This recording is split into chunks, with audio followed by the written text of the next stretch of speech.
você peca, você perde a comunhão. Se você peca contra Deus, você perde a comunhão. Se você peca contra o seu filho, você perde a comunhão. Não se iluda. Não é porque está rindo e está conversando que está tudo bem.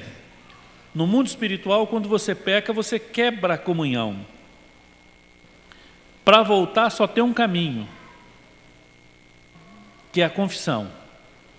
E o arrependimento produz confissão. Para confessar, você precisa estar realmente arrependido. E dentro do casamento, irmão, se tem um lugar que nós temos muita dificuldade de confessar, de reconhecer os nossos erros, é dentro do casamento. Às vezes aí fora nós temos mais facilidade de confessar as nossas fraquezas do que dentro de casa. Se confessarmos os nossos pecados, Ele, que é fiel e justo, para nos perdoar os pecados e nos purificar de toda injustiça. Se confessarmos os nossos pecados. Muito bem. Vamos falar um pouquinho sobre confissão. Como eu disse, Deus é um ser relacional. Nós somos chamados para um relacionamento. Irmãos, tudo começa em Deus. Se você não acertar a sua vida com Deus, se você não estiver bem com Deus, nada na sua vida vai dar certo. Não se iluda. Até aquilo que está dando certo, está dando errado. É que você está achando que está dando certo.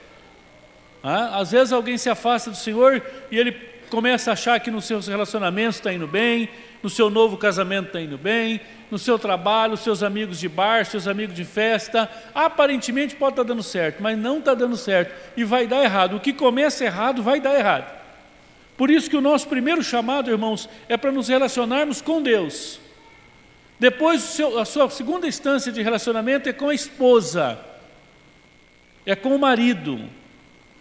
A pessoa mais importante da sua vida abaixo de Deus, segundo as Escrituras, é sua esposa ou seu marido.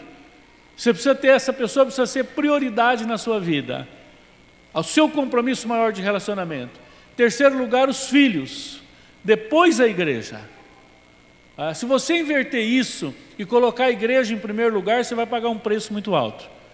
Se você colocar o trabalho em primeiro lugar, você vai pagar um preço muito alto. Se você colocar o lazer, os amigos, o dinheiro, qualquer coisa que você inverta essa prioridade, estas prioridades, você vai se arrebentar. Pode ter certeza, é só uma questão de tempo. Acredite nisso. Deus é um ser relacional. Nós somos criados à imagem de Deus para nos relacionar. Mas o pecado, irmãos, nos tornou pessoas divisivas. Nós temos hoje, por causa do pecado, uma grande tendência para divisão, para conflito, para fugir. Primeiro casal, Adão e Eva, ao pecar, nega e se esconde, foge e se esconde, nega e se esconde. E nós temos essa dinâmica. Nos nossos casamentos também nós temos muita dificuldade de encarar os nossos erros. Como eu disse, tudo começa em Deus. Você precisa acertar com Deus, você precisa entender que em Cristo nós somos restaurados para o relacionamento. Paulo chega a dizer que Deus nos confiou o ministério da reconciliação. Nós somos chamados para reconciliar as pessoas com Deus e somos chamados para costurar essa relação que foi quebrada por causa do pecado. Esse texto é maravilhoso, a primeira epístola de João. Nós estamos escrevendo um devocionário nessa epístola e nós estamos encantados. O tema de 1 de João é comunhão. Comunhão é muito rico, muito importante nós entendermos isso, né? Que nós estamos falando de comunhão. Irmãos, eu quero falar que a disciplina da confissão, ela é fundamental dentro de um casamento. Se você não tem a prática da confissão, vai dizer, pastor, mas o senhor está falando de confessar no sistema católico, né? Ir lá confessar para o padre, né? Não é isso. É confissão para quem você ofendeu. É confissão dentro do relacionamento. Irmãos, ao errar nós perdemos a comunhão. E a comunhão só é restaurada pelo perdão. Eu gosto muito desse texto, mas aqui vale a pena a gente dar uma orientação teológica, doutrinária, que aqui é um equívoco de interpretação. Eu já vi muita gente entender esse texto errado. Quando o texto diz, se confessarmos os nossos pecados, Ele é fiel e justo, muitas pessoas pensam que a base da confissão, a base do perdão é a confissão. Irmãos, a base do perdão não é a confissão. Se a base do perdão fosse a confissão, o perdão seria meritório. E nós somos no Evangelho da graça, nós cremos no Evangelho da graça. Tudo no Evangelho é graça. Então, a base, por que ele usa a expressão se confessarmos? Essa expressão se, a tradução dela mais próxima de um conceito teológico, não é condicional. Ela pode ser traduzida também ao mesmo tempo que você, ao passo que.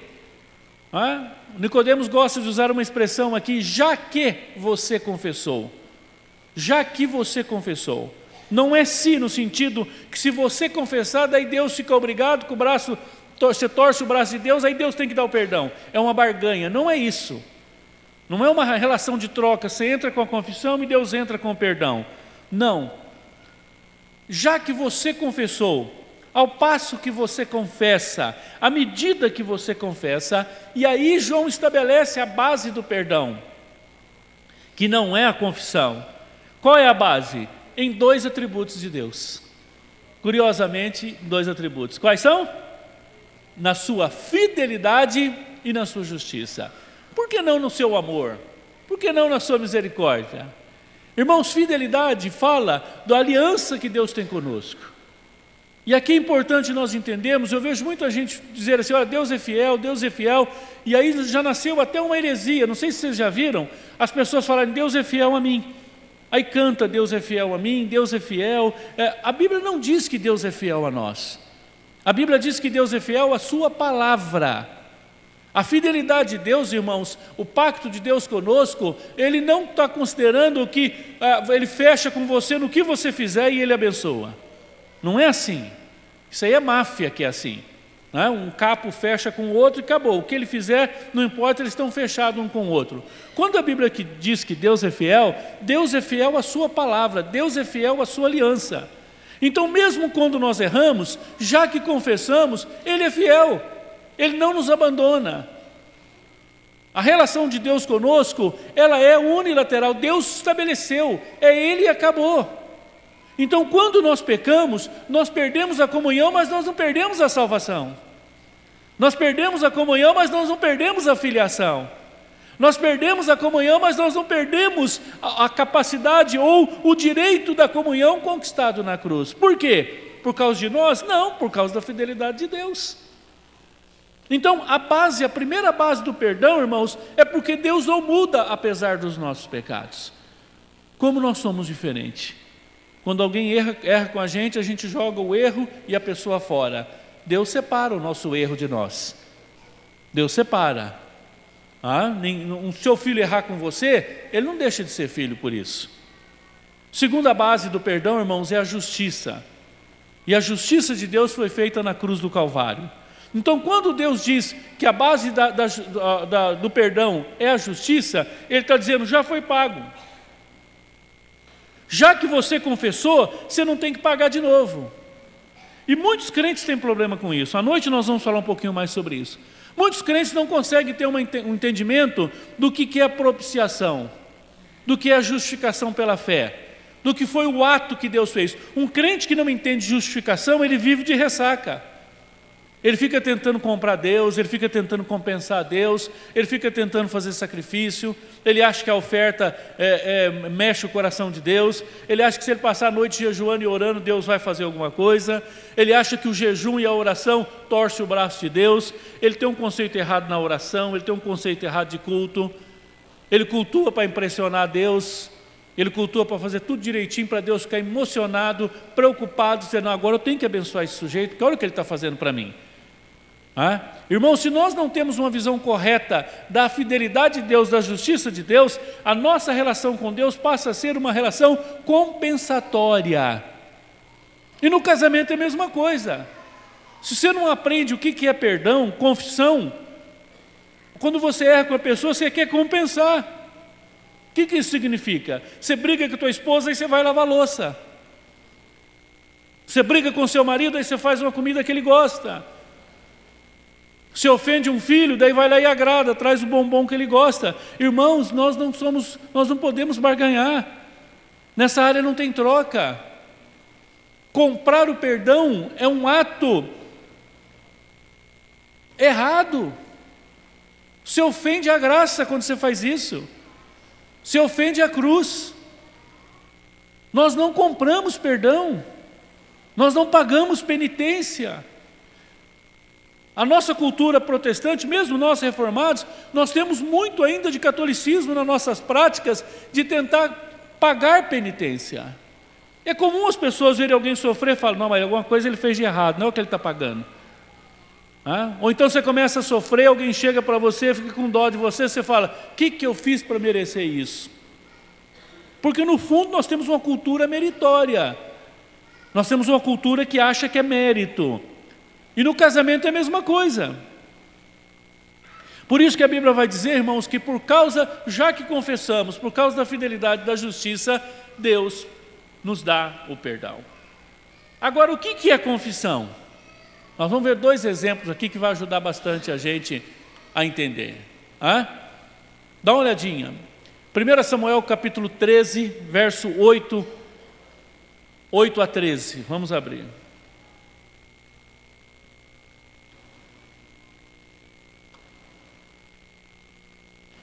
Se você olhar esse texto com bastante detalhe, você vai perceber. Irmãos, para a gente entender esses 2 exemplos, nós vamos ver tanto de Saul como de Davi.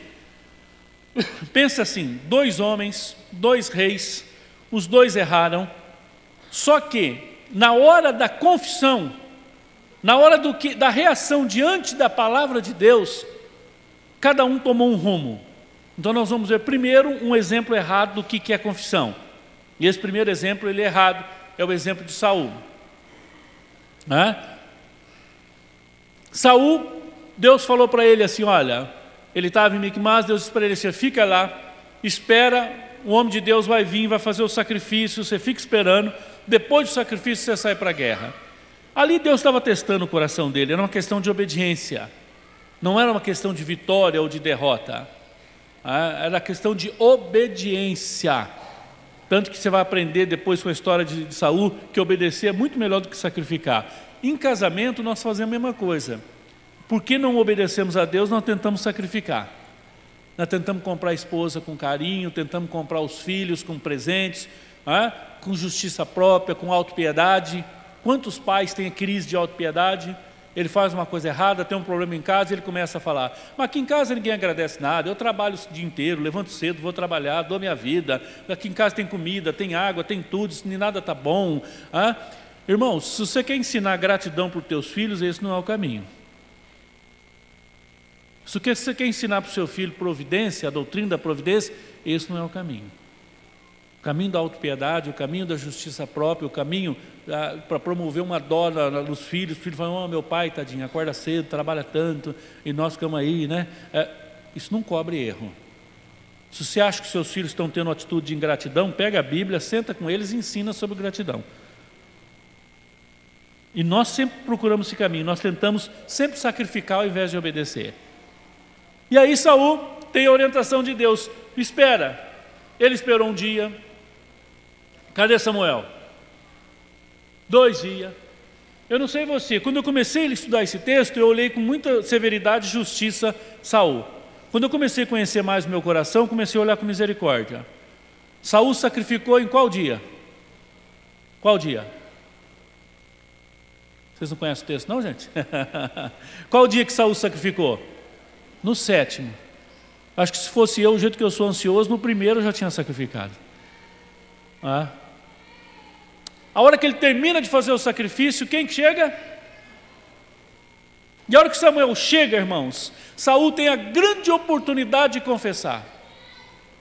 Quando Samuel chega, Samuel pergunta, o que você fez? Era a hora dele falar claramente, eu pequei. E esse é o problema, irmãos, nós não confessamos. Nós transferimos, nós justificamos, nós explicamos.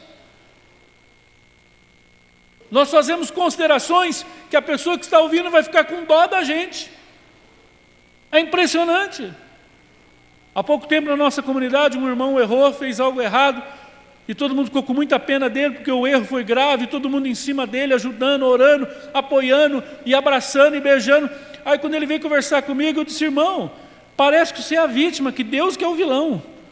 É você que errou, rapaz, não foi Deus que errou, não. Pecado tem que ser confessado. Às vezes a gente se faz de vítima. E olha como Saul se fez de vítima. Saul, ele dá 4 razões para ele ter pecado. Não é? Alguém lê a primeira para a gente? Bem alta aí.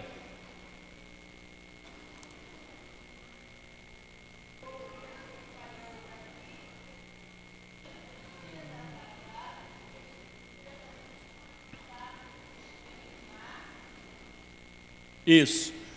Primeira coisa, vendo que o povo... Primeiro lugar que Saul jogou a culpa do seu erro foi nas costas de quem? Do povo. Em outras palavras, ele falou assim: eu não tenho apoio. Já viu alguém tem uma crise dessa dentro de casa? Eu limpo essa casa o dia inteiro, ninguém me ajuda, ninguém...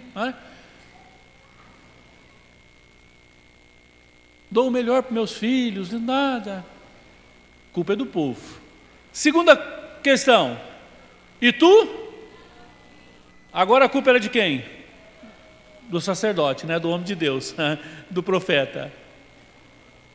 O pastor não visita a gente, os irmãos, os presbíteros não cuidam de nós, ninguém ora por nós. Primeira culpa é o povo. Segundo é a liderança. Terceiro, essa é uma desculpa pentecostal, e o diabo vindo, Então veja bem, olha o cenário que ele está pintando para Samuel. Samuel, primeira coisa, o povo estava se espalhando. Segundo, você não vinha. Terceiro, os inimigos vinham. Quarto, eu não tinha ainda a bênção do Senhor, e eu sou um homem muito crente, eu não vou sair sem a bênção. Agora, dá uma olhadinha na resposta dele. Ele diz que ele pecou o quê? Forçado pela circunstância. É uma vítima esse coitado. Era para Samuel ficar morrendo de dó dele, falar assim: rapaz, tadinho de você, você errou, você é uma vítima. Irmãos, isso aqui não é confissão, isso é transferência. Às vezes nós somos assim. É muito difícil para a gente dizer: eu errei, ponto. Eu errei, ponto. Irmãos, quem errou não precisa explicar, é só falar que errou. Agora, a nossa natureza pecaminosa, o nosso orgulho, por falta de quebrantamento, por falta de arrependimento, a gente fala: eu errei e... vírgula. E o que você fala depois daí estraga tudo. Eu gosto de contar essa ilustração. Eu era recém-casado. Nós morávamos, eu e a Vera morávamos num apartamento muito amplo, muito grande, um apartamento de 42 metros mais ou menos, em Maringá, e a cozinha e a sala ficavam praticamente juntos, e nós tivemos uma discussão e ofendemos verbalmente um ao outro, e ela começou a falar comigo e eu falar com ela, e nós nos ofendemos, e eu fui para a sala, ela foi para a cozinha. E mulher, numa situação dessa, a mulher chora, E o homem apavora quando a mulher começa a chorar, Mas deixa eu dar uma dica para a mulher: quando uma mulher começa a chorar e o homem apavora, não é porque ele está com pena de você ou preocupado com você, ele está com medo de alguém chegar e perguntar por que a mulher dele está chorando, Já pensou, alguém chega e pergunta: por que tua mulher está chorando? Ela fala: porque ele brigou comigo. E a vergonha? Você vai chegando na igreja, discutindo dentro do carro, vai chegando para o culto e a mulher começa a chorar, aí você dá umas voltas no quarteirão até ela parar de chorar primeiro, E se você parar com o carro na igreja e alguém chegar: o que a irmã está chorando? Você fala: está sendo visitada por Deus, é um quebrantamento. Homem, ele gosta de encobrir as coisas, A mulher já chora logo, já fala. E a Vera chorando ali, eu tomei uma decisão. Eu disse: eu sou um homem de Deus, eu tenho convicção, eu vou lá pedir perdão para ela. E levantei, e confesso que os 2 metros para andar parecia 2 quilômetros. E eu andei até ela, cheguei para ela e disse assim: Vera, eu quero te pedir perdão porque eu errei. Mas eu quero dizer uma coisa para você: eu só errei porque você fez isso. Ela falou: e eu só fiz isso porque você fez isso. E nós discutimos mais ainda, e eu saí daquela cozinha dizendo: esse negócio de perdão não funciona, é coisa nenhuma. Agora, eu confessei? Não, eu acusei, eu expliquei. Irmãos, o nosso pecado não tem explicação. Como Deus trata da nossa vida. Eu gosto muito de futebol. Um dia eu estou jogando futebol eu discuti com um irmão no futebol, nós tivemos uma desavença. Quem já jogou futebol sabe do que eu estou falando. Esses dias uma irmã falou assim, mas tem que acabar com o futebol. Eu falei, irmã, coloca um vôlei para você jogar lá, que você vai ver que entre as mulheres vai ser a mesma coisa. Ser humano é ser humano, né? Coloca uma peteca lá, um vôlei, qualquer coisa que você vai ver. E na hora que nós discutimos e foi difícil, com aquele clima ruim, aí eu fui conversar com ele, eu disse, irmão, faz favor, quero conversar com você. Olha, acontece o seguinte, aquele dia, rapaz, era um dia difícil para mim, tinha tido uns problemas em casa, tinha uns problemas de trabalho, não estava legal. Eu cheguei, você também deu uma entrada em mim que não devia, daí você respondeu aquilo. E eu nervoso ali, rapaz, acabei te ofendendo, mas quem me conhece sabe que eu não sou assim, isso não é normal, você me perdoa. Ele falou, não, você também e tal. Aí eu saí, Deus começou a falar ao meu coração, não é nada disso. Eu não errei porque eu não estava bem. Eu não errei porque aquele dia não estava legal. Eu não errei porque ele me provocou. Eu errei porque eu sou um pecador. Voltei a ele e falei, irmão, eu fui consertar e fiz pior do que a primeira vez. Eu quero te pedir perdão em nome de Jesus. Eu errei porque eu sou um pecador e Deus precisa mudar a minha vida. Irmãos, o verdadeiro arrependimento produz uma genuína confissão. Qual foi a última vez que você confessou um erro seu? Qual foi a última vez que você encarou a pessoa que você ofendeu e falou claramente com ela do seu erro? Eu gosto muito do Salmo 51. Nós vamos ver agora um modelo bíblico de confissão. Irmão, o Salmo 51, Davi fez, naturalmente falando, muito pior do que Saul. Saul sacrificou em desobediência. Agora Davi, olha o roteiro do seu pecado. Está andando, vê uma mulher tomar banho. Fosse hoje ele estava na internet, né? Estava na pornografia da internet, né? Ele viu lá uma mulher tomando banho. Foi lá, desejou aquela mulher. Alguém disse, mas ela é casada. Ele disse, eu sou rei, eu resolvo esse negócio. Cadê o marido dela? Está onde? Está lá na guerra.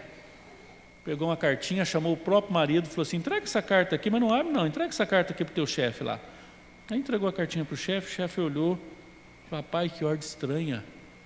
Davi mandou pegar esse homem aqui, botar ele na frente para ele morrer logo, mas que coisa, o que será, né? Bom, ordem é ordem, quem tem juízo obedece. Botou o sujeito lá na frente, ele morreu. Aí Davi vai lá e casa com a mulher ainda, fica bonzinho, já pensou? Um rei bonzinho que recolhe as viúvas dentro de casa? Tampou o seu pecado, varreu para debaixo do tapete, ficou tudo certinho, ninguém... Tinha uns lá que sabia, né? Mas quem que vai falar? Isso é como quando em igreja a gente vê aí pastor, né? O presbítero erra, né? As pessoas na fofoca, todo mundo já sabe. Mas quem que vai encarar e falar, né? Aí Deus se levanta Natan. Natan chega lá e fala, Davi, bate um papinho com você aqui, vem cá. Vamos tomar um café aqui. Davi, o sujeito tem um monte de ovelha, o outro só tem uma. Aí aquele que tem bastante, vai lá tomar daquele que só tem uma. Ele falou, para. Esse cara tem que morrer. E Natan fala, esse homem é você. Irmãos, esse quadro é o mesmo quadro de Saul, quando Deus disse para Saul, através de Samuel, o que você fez? Mas olha a diferença da reação de Davi. Davi vai escrever o Salmo 51. Obviamente que o tempo não nos permite ler o Salmo 51 aqui, que seria fantástico, né? Você lê em casa isso. Irmãos, tudo começa em Deus. Davi diz, eu pequei contra ti. Se alguém estivesse ali perto e falar, mas Davi, você não pecou, não foi contra a mulher, não foi contra o marido, não foi contra os filhos, não foi contra Deus. E aí Davi daria uma aula de teologia para você, ele diria assim, todo pecado a priori é contra Deus. Todo pecado a princípio ele é contra Deus. Antes de você ofender qualquer pessoa ou qualquer situação ou qualquer área, se é pecado, o primeiro que você ofende é Deus. E ele fala, eu fiz o que é mal perante os seus olhos. E aí, irmãos, ele discorre um salmo maravilhoso. Ele vai dizer assim, eu estou sujo, eu perdi a alegria, meu arrependimento produziu uma tristeza, meus ossos estão arrebentados, estou sentindo dor no corpo, eu estou quebrado, Senhor. E aí ele escreve o Salmo 51, irmãos, que é o padrão bíblico de confissão. Ele não justifica, ele reconhece, ele não se explica. Você pega o Salmo 51, tem duas pessoas só, Deus e ele.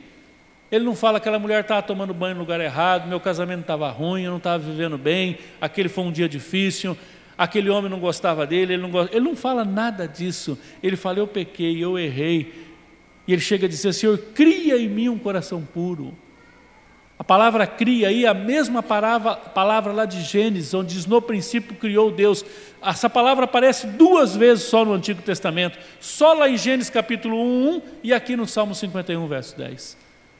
Onde ele diz assim, Deus cria, Senhor, o Senhor vai ter que criar, eu sou mau. O Salmo 51 ele diz, Senhor, eu estou contente com o perdão, mas eu não quero só o perdão, eu quero ser transformado. Se você promete, eu errei, eu prometo não fazer mais, é porque você não se conhece. Davi está dizendo, Senhor, eu errei, e se o Senhor não tiver misericórdia de mim, eu vou continuar errando. O pecado revelou a minha condição. Pecado não foi um desastre, pecado não foi um escorregão, o pecado foi uma produção. Eu sou um pé de limão e eu dei um limão, e se o Senhor não enxertar essa árvore, se o Senhor não mudar a minha essência, eu vou continuar dando limão. Irmãos, o arrependimento verdadeiro produz uma confissão verdadeira, e uma confissão verdadeira te leva a depender de Deus e dizer, Senhor, muda a minha vida. Você é alguém que pratica a verdade quando erra?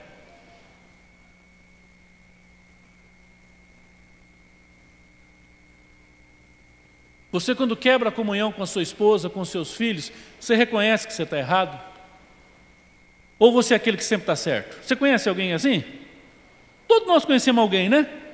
Se eu perguntar aqui, gente, quem conhece aqui uma pessoa que nunca está errado? Tudo ele está certo, tudo ele entende, tudo ele sabe. Todo mundo vai levantar a mão. Mas se eu fizer um apelo aqui, irmãos, alguém entre nós aqui que nunca reconhece que está errado, vem aqui na frente que eu quero orar por você. Vai ser difícil achar, né? É a mesma coisa de inveja, né? Se eu falar aqui, irmãos, quem aqui já sofreu inveja? Todo mundo vai levantar a mão. Mas se eu falar, irmãos, quem tem o pecado da inveja aqui? Preciso de uma oração, vem aqui na frente.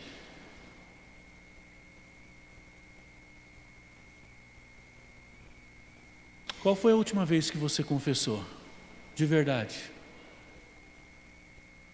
Irmãos, a confissão, ela precisa ser sincera.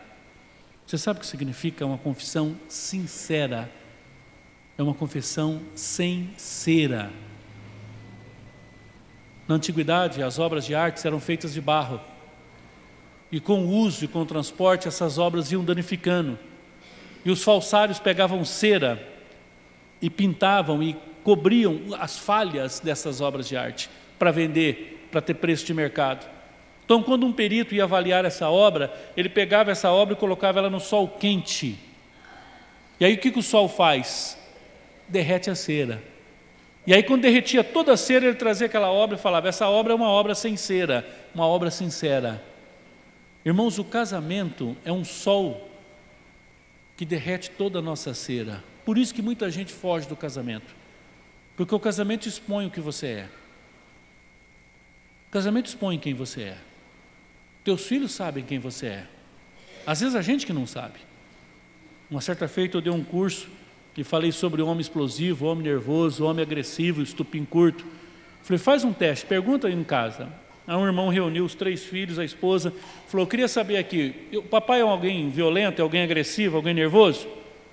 Ninguém falou nada. Falou, pode falar, gente. Aí a pequenininha falou, não, se falar o senhor vai ficar bravo. Só ele que não tinha percebido ainda que ele era, né? Todo mundo já tinha percebido. Irmãos, que dificuldade que nós temos de confessar. Que dificuldade. Por isso que nós temos dificuldade de perdoar. Por isso que nós temos dificuldade de perdoar. Porque nós temos muita dificuldade de reconhecer os nossos erros. Nós achamos que somos perfeitos. Irmãos, nós temos uma defesa pecaminosa de explicar nossos erros, de justificar. Está todo mundo vendo, está na cara que você está errado. Só você que não vê. É insuportável conviver com alguém assim. Eu fui ajudar um rapaz que está desviado da igreja, filho de presbítero, conversando com ele. Ele disse: pastor, meu pai, eu fui criado na igreja, vi meu pai na igreja todo domingo. Meu pai é um líder na igreja, mas um homem que nunca admite que está errado. Gritava com a minha mãe, brigava com nós, todo mundo via que ele estava errado e ele não admitia. Eu nunca vi meu pai pedir perdão, nunca vi meu pai reconhecer que está errado. Essa religião não quer nem de graça para a minha vida. Você reconhece quando você está errado, meu irmão? Você tem humildade para chamar um filho e falar: meu filho, olha, eu errei com você aqui. Irmãos, nós temos muita dificuldade de errar, aliás, de admitir que está errado. Homem, então, é pior.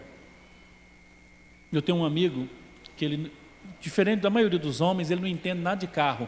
O homem gosta de carro, né? Fica olhando o carro, entende? Ele não entende nada. E um dia eles foram fazer uma viagem, a mulher dele chamou e falou: olha, vamos fazer o seguinte, você cuida do carro, eu cuido das compras, das coisas que nós vamos levar na viagem. Nós vamos sair bem de madrugada, eles moravam num lugar bem longe. Quando amanheceu o dia, nós vamos estar lá na cidade grande. Tá bom. Aí ele foi, abasteceu o carro, viu tudo. Quando chegou, a mulher entrou no carro e falou: mas o ponteiro está na reserva. Ele falou: você não entende nada de carro. A reserva é o contrário, aqui ele está cheio. A mulher falou: mas que estranho. Ele falou: não se mete, aqui sou eu, você cuida das coisas aí. 3 horas da manhã eles pegam a estrada e saem, 40 quilômetros, o carro para. Acabou a gasolina. Ele falou: o duro não foi ficar das 3 da manhã até amanhecer o dia. O duro foi virar para a mulher e falar: você estava certa, eu estou errado. Que dificuldade que nós temos, irmãos. Nós somos orgulhosos.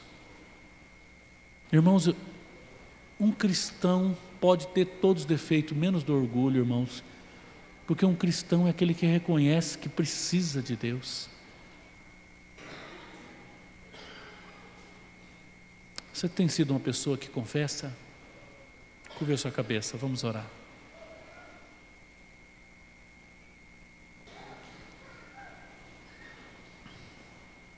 Senhor, eu quero te pedir misericórdia. Que teu Espírito Santo nos visite.